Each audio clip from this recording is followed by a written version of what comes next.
اس پانی کا گلاس رکھ لے پاس. اعوذ باللہ من الشیطان الرجیم. بسم اللہ الرحمن الرحیم. نحمدہ ونصلی علی رسولہ الکریم.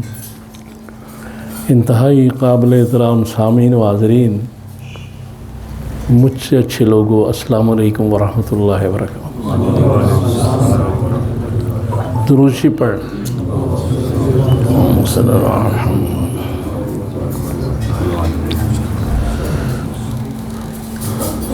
رمضان المبارک کا آخری عشرہ چل رہا ہے. یہ بڑی اہمیت کا حامل ہے اور اس کے یہ 10 دن بڑے خاص ہیں. اس میں لیلۃ القدر بھی ہے، اس کا ذکر میں کروں گا تھوڑی دیر بعد. پہلے یہ چیز ہے کہ قرآن کا جو ارشاد ہے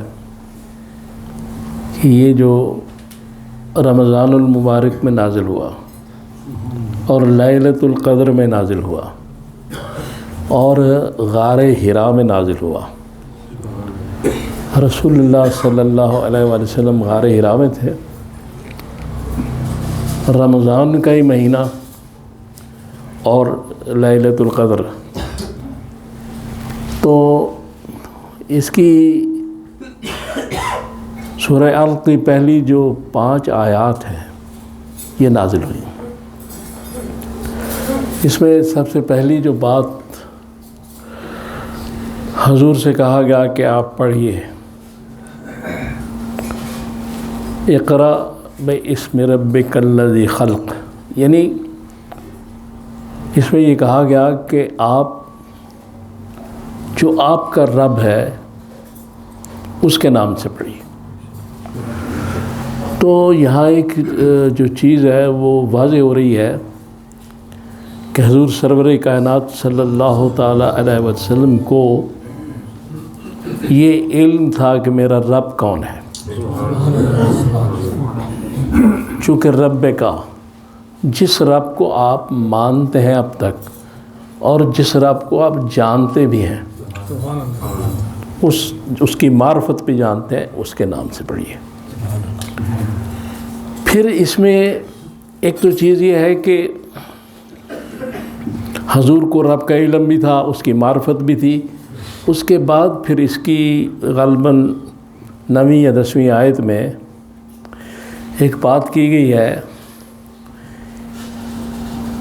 کہ ارأیت الذی ینہا عبدا اذا صلی، کہ اس شخص کو دیکھا ہے جو نماز سے روکتا ہے.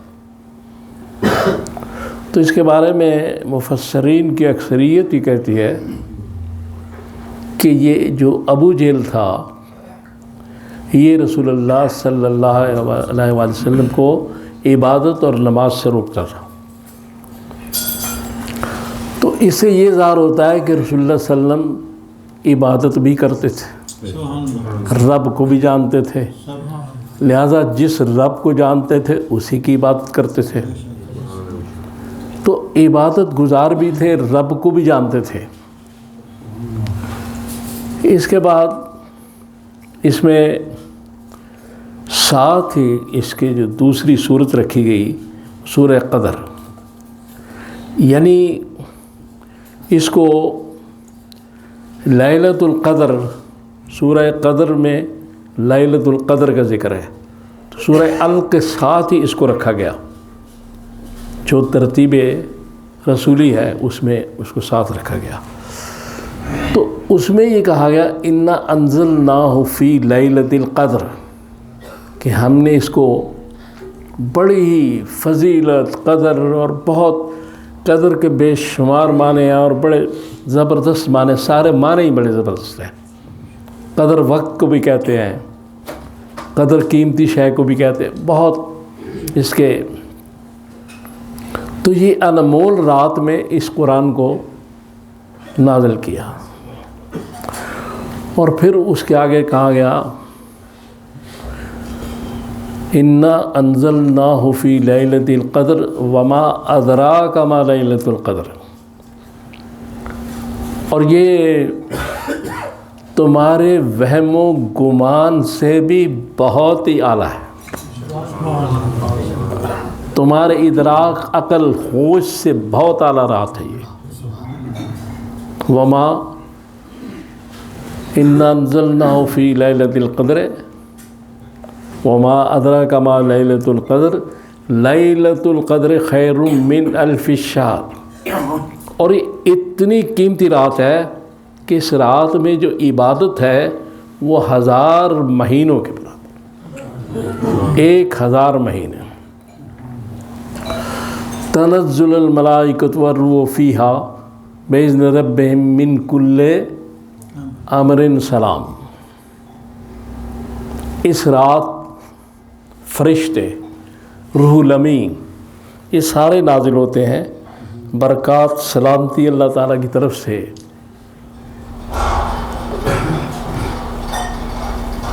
یہ حتی مطلع الفجر، یعنی یہ تمام سلسلہ جو ہے فجر تک جاری رہتا ہے۔ تو اب یہ چیز ہے کہ اب رات جو ہے، رات بعض ملکوں میں دن ہوتا ہے، بعض ملکوں میں رات ہوتی ہے، تو لیلۃ القدر کا تو ایک ہی لمحہ ہے، وہ ایک ہی وقت ہے۔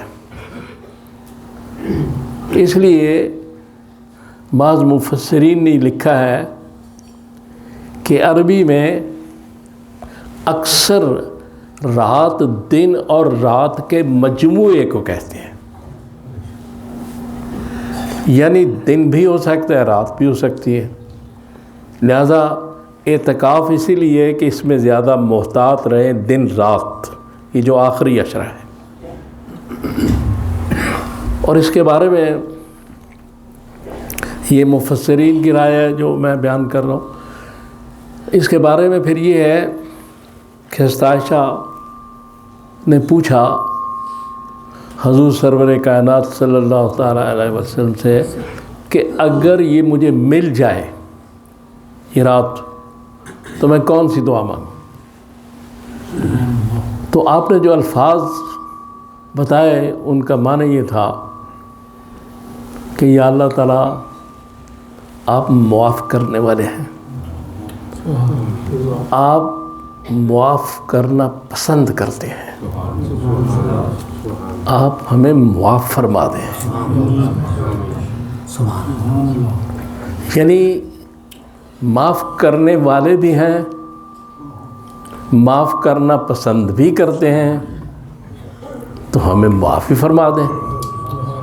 تو میں اسی دعا کے ساتھ آج کے بیان کو ختم کرتا ہوں، اور اس کے بعد گزارش یہ ہے کہ اگلی جمعرات نہیں ہوگی عید کی وجہ سے، اب 26 مارچ کو جمعرات کا یہ جو پروگرام ہے یہ ہوگا۔ اور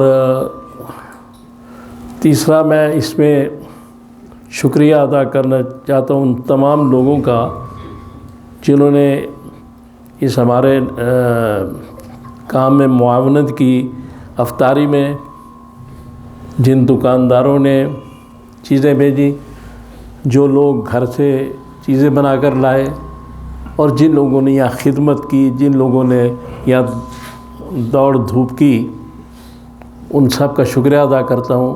اللہ تعالیٰ ان کو بھی اپنے حفظ و امان میں رکھے۔ وَأُفَوِّضُ أَمْرِي إِلَى اللَّهِ إِنَّ اللَّهَ بَصِيرٌ بِالْعِبَادِ۔ صلی اللہ تعالیٰ علی خیر خلقہ۔